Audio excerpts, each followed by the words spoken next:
What's up guys, it's your boy, still needs an intro, and today I'm going to show you how to replace your car's tie rods.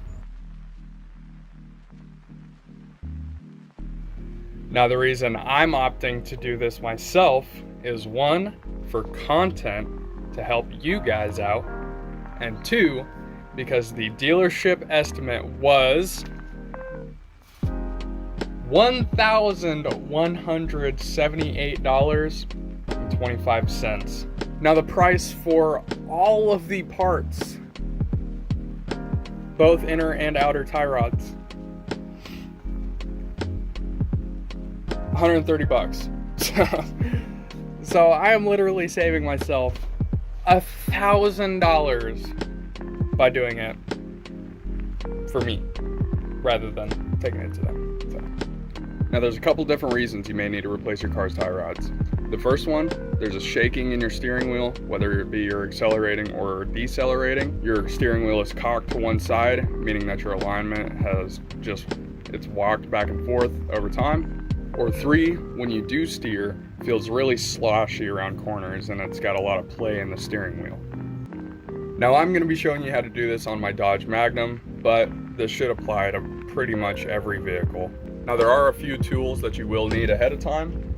For example, breaker bar, just to knock some things loose, assorted wrench and socket set, a long Phillips head screwdriver, crescent wrench or two, just to hold on to other things, a hammer, preferably a ball peen hammer, and if you have one available, a drill or an impact. Now we're gonna go ahead and get a cold start on the Magnum because she's been sitting for a couple days. But once we start it, we're gonna cock our wheel to one side to make it a little easier to take everything apart.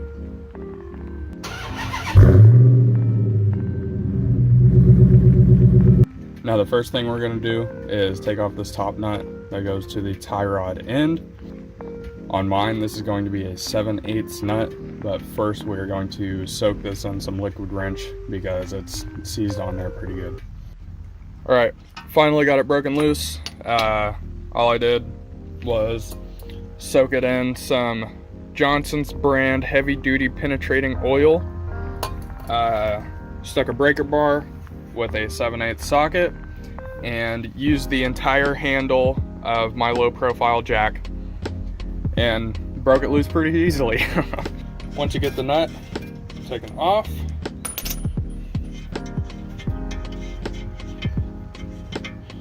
you're actually going to take and flip it upside down, throw it back on,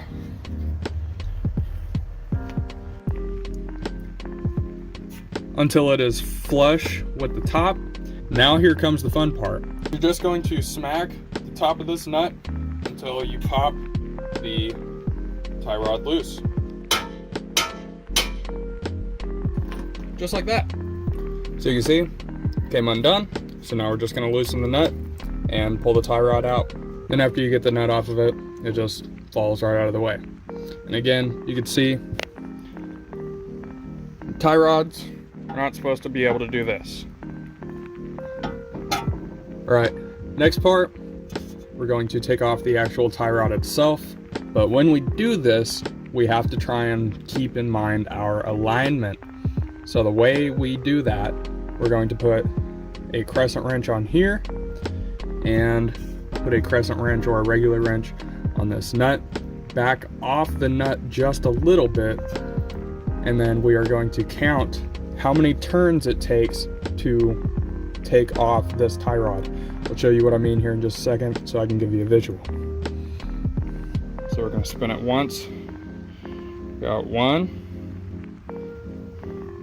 2, 3, 4, 19, 20. Okay, so right at 20 turns is when this comes off. So we're going to keep that in mind whenever we put the new ones on. So after we get that, I'm gonna go ahead and set this off to the side. I'm gonna take off this nut.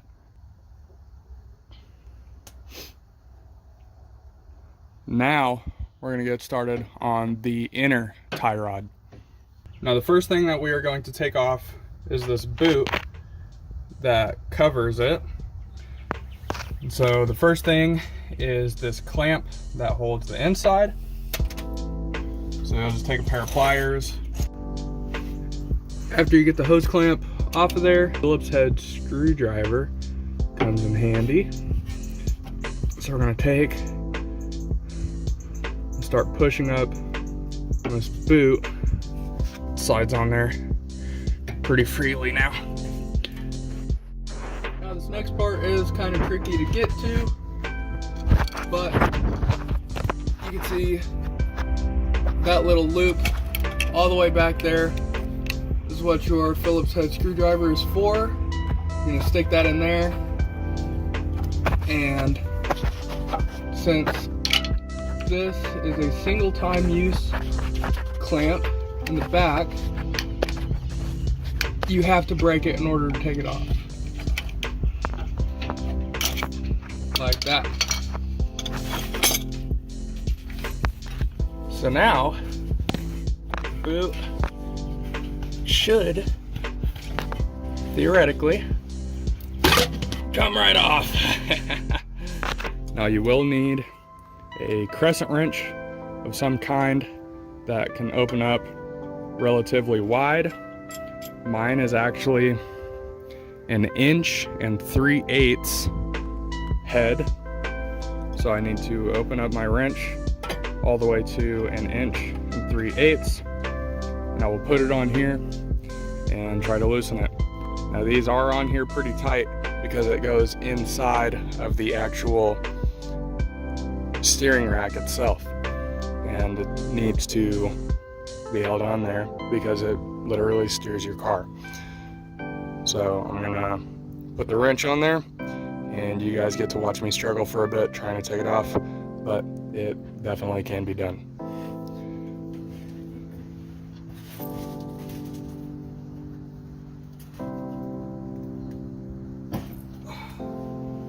Yeah.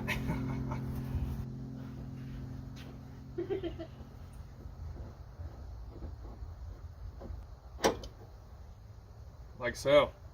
Perfect.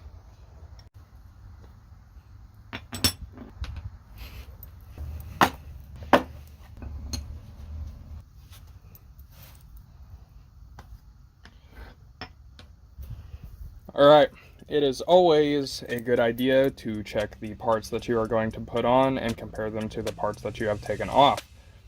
So the biggest thing whenever it comes to tie rods that you want to look for is the length of the inner tie rod and the length of the thread, because remember, we had to count how many times we spun it to get it off of here.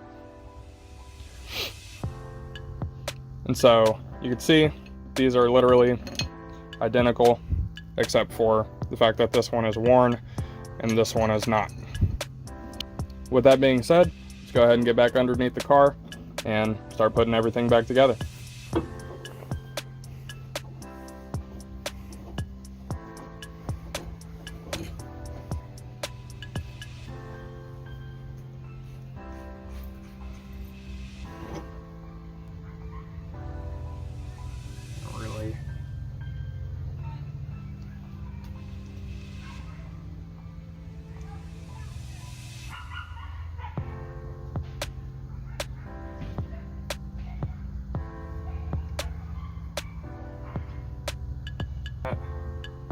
We are going to put a little bit this part here.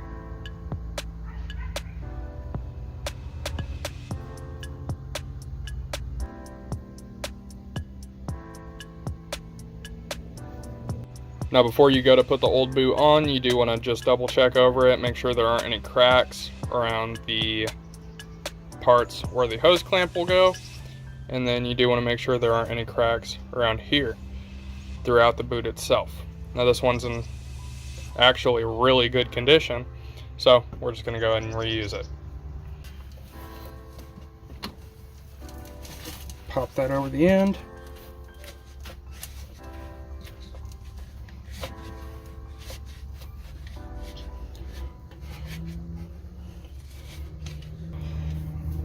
Now remember, on this hose clamp, we did have to break it in order to get it off.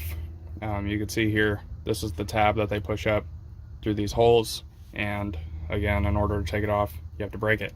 So we're not going to be able to reuse this. And a lot of people, including Chris Fix, as much as I love him, tell you to use zip ties because it works all the same. Zip ties do get brittle over time and they break. So what I'm going to use is an actual hose clamp. These are like $1 tops. So I'm going to go ahead and slip that one over and tighten it down on the end.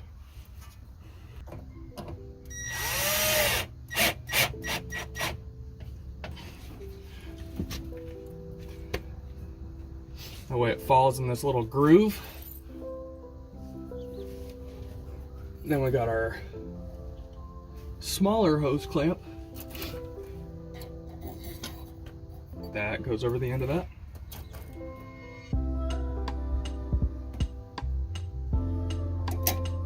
Like that. All right, perfect. That's not going anywhere. Lastly is going to be the outer tie rod.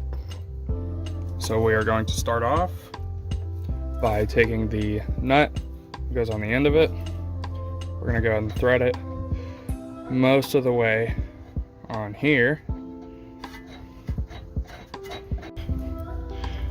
And then start counting. So once it gets threaded on there, we have to do 20 turns. So we got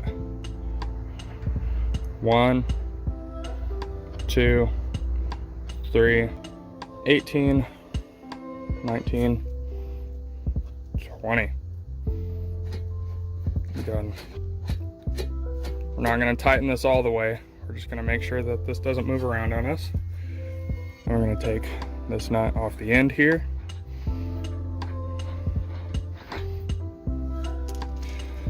Move out our caliper. Sweet. Just slides right in. And put the nut on top. Make sure that's in there all the way. Now, start cinching everything down.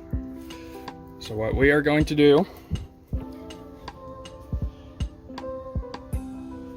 is we're going to take this jack with a block of wood under it.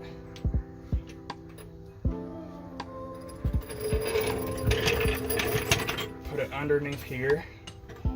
We're going to lift up the car so that whenever we tighten everything down in here, it has a load on it. So that will basically mean that we are tightening everything down as if the car is sitting on the ground.